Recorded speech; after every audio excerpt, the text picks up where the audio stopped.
was just doing the favour of putting up a curtain pole, and I've gone for a heating pipe. The panic is unrivaled to anything else you've ever known. It's a brand new decorated room as well. Unbelievable. An hour later now, I managed to turn off the header tank and then just let that drain that top floor of radiators down, and it's lucky enough it's not done too much damage, but it still leaves me the problem of repairing the pipe. But so I'm going to leave that now. I've got windows to gloss outside, which I'm going to do that now purely because it's going to rain tomorrow. So I'm still going to have that in my head all night about repairing that pipe, so I'm going to have to chop the wall out, try and get a fitting on it and get the heating back on. What a pain, mate, what a pain. This always, every now and then, this is going to get you out. Doesn't matter how experienced you are or aren't. Look at this idiot. Every now and then it'll get you. That's why I don't like putting things up on walls for people. You just don't know where things are.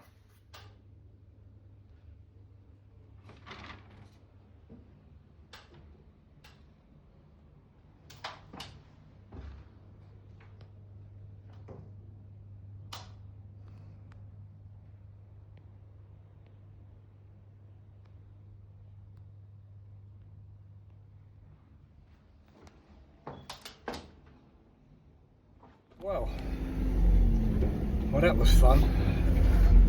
All is calm again now. Finished painting my windows.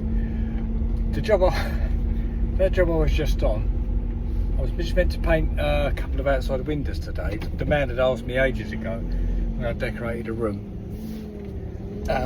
He said to me, when you've got a spare day, can you just come back and just do the top windows from the outside? Only 2 windows, a little easy day, nothing to worry about. Beautiful day, why wouldn't I want to do it? So anyway, I had a spare day, so rang him up, can I jump in there tomorrow? Yeah, lovely, see you in the morning. And then when I'm there, the lady says, do you put curtains up? I know the people fairly well, not well, but you know, I've worked there a few times. She said to me, do you do curtains? Of course, I said, yeah, of course, no problem. I'm always obliging. People got a curtain pole to put up and I'm there and I've got time. I'll always do it, you know, I won't want anything extra for it. Just if it's in the day's rate, whatever, I'm doing it on a day rate. I think, well, I've got time, I'll just put a curtain pole up. But she wanted it a specific height, central to the, because it's an archway. She wanted it central to the archway, specific height, as high as I could get it because of the curtain, just the way she wanted it anyway. So of course, you mark it all out, drilled the first bracket, got that in lovely, because that's right, the fellow had said to me he didn't want to put it up. They're an older couple, and he said to me, it's a real hard concrete lintels there, I'll just warn you. And I'm like, yeah, I've got SDS drill, I could sort that right out for you. I'm giving it a big one. Well, no, I didn't sound like that, but you know, I said, that's alright, I've got SDS drill, I'll get for anything for that. So I'm putting the second bracket up. All going well, got the first 2 holes drilled. The last hole, as it would be, I just felt it go. Just felt the drill go a bit too easily. I thought, oh, okay, so obviously it's a nanosecond. You're now pulling that drill out of the wall. And the end of the drill bit is followed by a stream of water. Now, I don't know if any of you have ever done this before, but when that happens to you, there's about a second or two of total disbelief of what you're seeing. It doesn't register of what you're seeing. You're thinking, am I seeing what I think there? Is that water? Or is it just me imagining it? Is this just a terrible dream? And of course, about 2 seconds in, you realise it's not a terrible dream. You've just gone for a water pipe. So I've called the man's name, Roger he is. I've gone, Roger! And he said to me, I heard him say, have you found the concrete? And I went on Michael Crawford, I went, no, I found water. I found water. So he's come running in. I'm standing there like the little boy in the poem with my finger on the hole. And he's had the house since the 80s, and I'm thinking he'll know exactly what to switch off. This is Roger. He knows, he's an intelligent man. He's with it. He's got this beautiful house. This man will know where to turn the water off. And he came in And he panicked as well. He was trying to be calm, but he's like, what do we do? What do we do? And I'm thinking, I want you, I was going to ask you that. So now I've had to keep my finger on the hole. And what I did, I got my raw plug, which was going to go in that hole. And I pushed 3 raw plugs in the 3 holes because the water wouldn't come out of all 3 of them. And that slowed it down from shooting out at me to just running down the face of the wall, which is still not ideal, but it's amazing how much that could just calm you down, not having water shooting at you. So I thought, right, it's a radiator. I'm not a plumber, but I am 56 years old, so I've got a little bit of knowledge in things. So I said, have you got a combi boiler? He said, no. I said, so you've got a tank? Yep. It's a tank in the loft? Yep. Lucky enough, the loft is all boarded out. It's like a little sort of extra room. So I've gone up there and I can hear the header tank, fill in. So anyway, I didn't want to start pissing about with valves in lofts, because you know what they're like, they stop, they stick, and then you can crack them open. So lucky enough, in the loft was a brick, and I stood the brick on end and I just wedged it under the stopcock in the header tank and stopped the water. And then from then on, I thought, I'm not going to start trying to chop this pipe out of the wall. I'm not. As soon as you do that, if there is any pressure there, it's going to roar at you. So I spent about the next 2 hours just at the bottom of that wall with a couple of sponges, soaking it up, squeezing it out, soaking it up, squeezing it out. And lucky enough, it was right near the back door, so it was just straight out the door. But even then, with my limited knowledge of plumbing, I'm thinking to myself, as that header tank, does that stop it? I presume it stops it, but what if it doesn't stop it? Am I just wasting my time doing this water? But then I went upstairs after a while and I heard the radiator sort of gurgling, and I thought, right, well, they're obviously emptying now. And got it to the point where it had stopped, and to be honest, they were really chilled about it. They're going away in beginning of next month. And they said, well, there's no problem, we don't need the heating on, just leave it till then. Wait till we're away and you can just come back whenever you want and just do it then. Because I'm not going to get a plumber in, I'm going to fix it myself.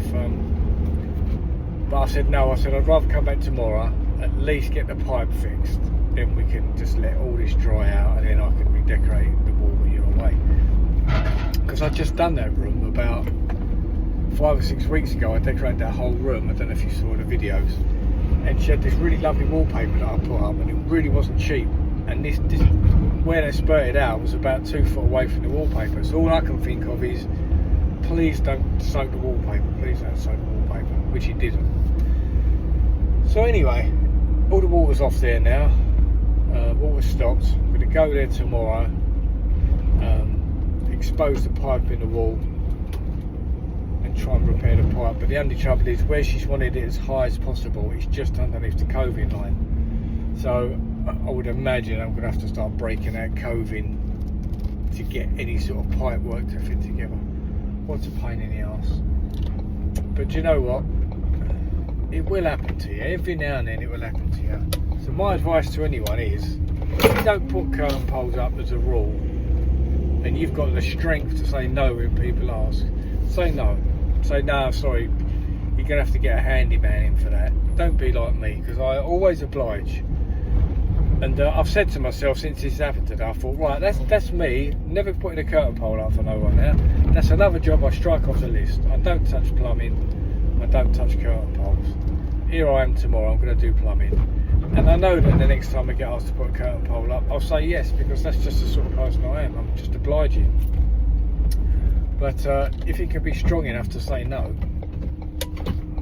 my advice to you is, don't go anywhere near things like that. It just ain't worth it. If you're a plasterer, just plaster. Don't start getting drills out of people, because it will get you. This will bite your ass like it has me today. And this is not the first time this happened to me either. I've gone through water mains before, similar situation. I was hacking off render from a wall, like a couple of foot up, just to do some damp work, and there was a pipe where there should never have been a pipe, and I went through it, and lucky enough, once again, that was right near the back door,